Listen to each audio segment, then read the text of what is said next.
দুর্বল, কমজোর, শ্রমিক, কিষান, পিছিয়ে পড়া মানুষ এদের উন্নয়নের জন্য কাজ করে। আগামী 20 তারিখে আমাদের বিধানসভার ভোট আমরা সবাই জানি। প্রত্যেক 5 বছরের মাথায় আমাদের সামনে একবার করে ভোট দেওয়ার সুযোগ আছে। আমরা কাউকে না কাউকে ভোট দিয়ে থাকি।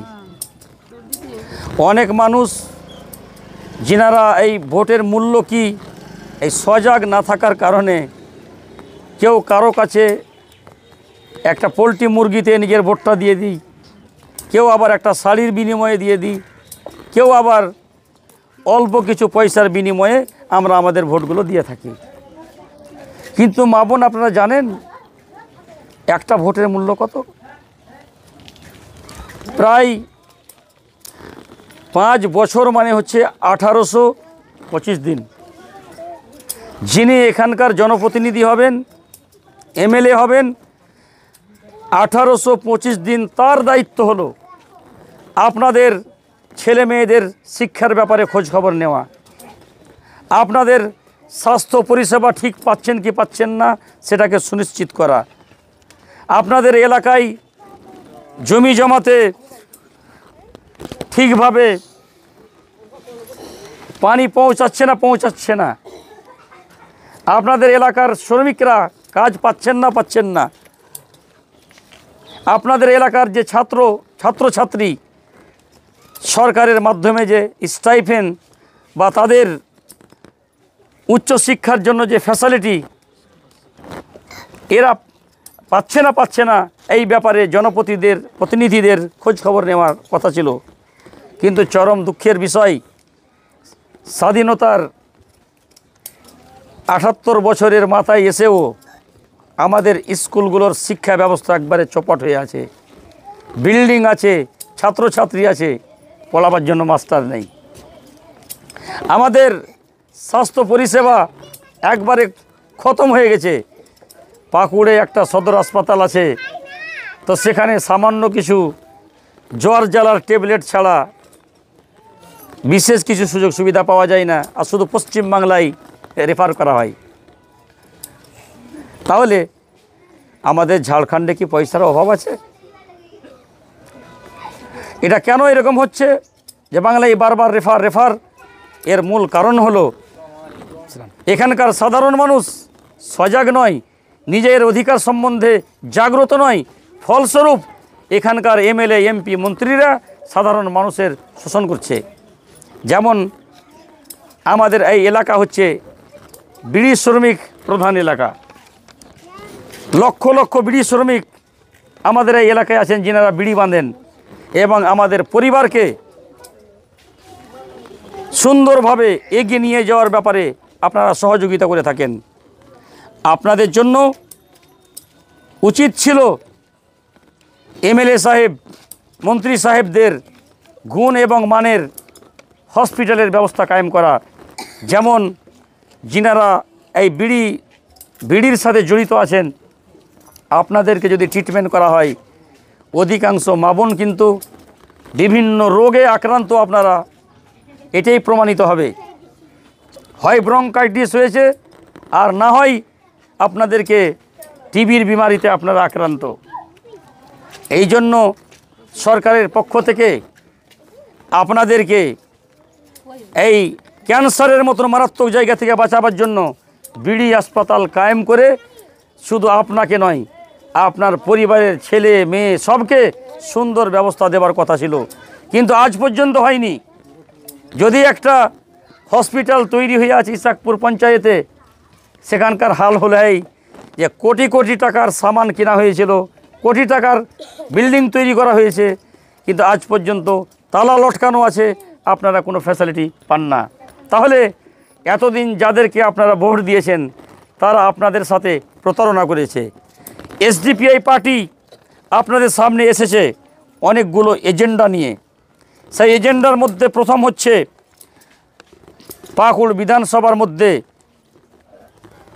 মেডিকেল কলেজ তৈরি করতে হবে, যেন লক্ষ লক্ষ মানুষ এখানে সুন্দর স্বাস্থ্যসেবা বা ট্রিটমেন্টের ব্যবস্থা পান। দ্বিতীয় কথা হলো উন্নত মানের শিক্ষা প্রতিষ্ঠান গড়ে তোলা, যাতে গরিব ছেলেরা বাসি ভাত খেয়ে এখানেই বড় বড় ডিগ্রি এরা অর্জন করতে পারে। নাম্বার 3, স্বাধীনতার এত বছর পরেও বাড়ি বাড়ি পানির যেভাবে ব্যবস্থা হওয়া উচিত ছিল আজও হয়নি। মা বোনেদেরকে বিভিন্ন জায়গায় গিয়ে লাইন লাগাতে হচ্ছে। আমাদের যাদের জমি জায়গা আছে তাদের ক্ষেত খামারে যেভাবে পানি পৌঁছানোর কথা ছিল আজও পৌঁছায়নি।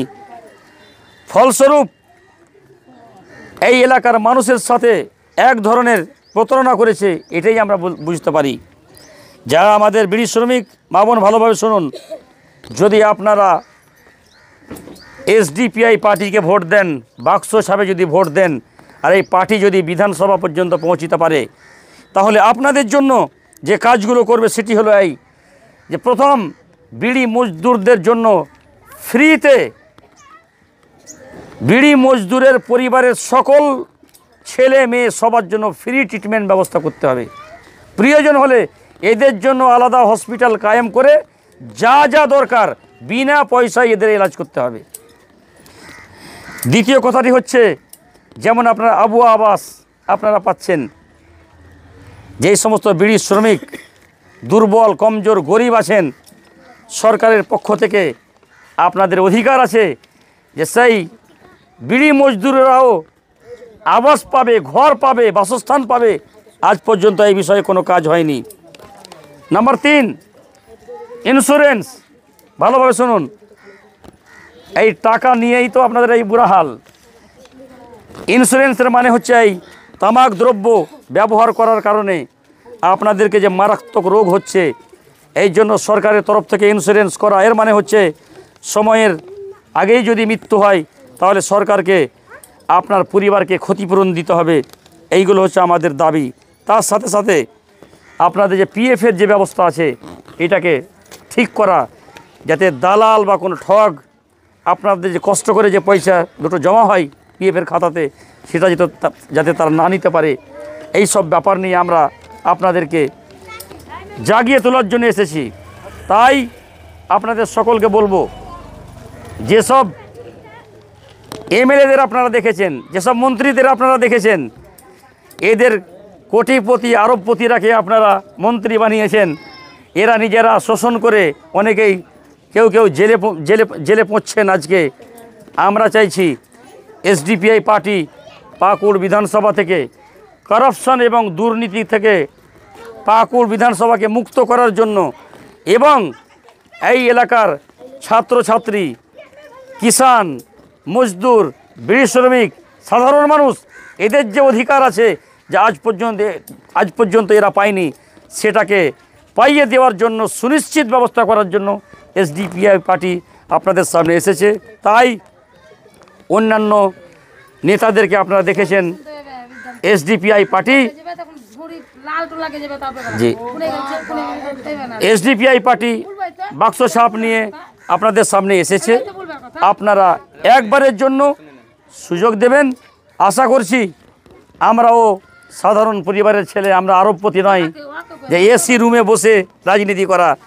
আপনারা আমাদের ভোট দিলেও আপনাদের পাশে থাকবো। আপনারা যদি আমাদের ভোট না দেন তবুও আমরা দুঃখে সুখে ভালোতে মন্দতে আমরা আপনাদের পাশে থাকবো। কারণ হচ্ছে শুনেন, আমরা যে সব কাজ করতে পারি এই এলাকার কোনো নেতা করতে পারে না, ওদের বুকে সাহস নেই। একটা উদাহরণ দিয়ে আমি আমার আলোচনা শেষ করব।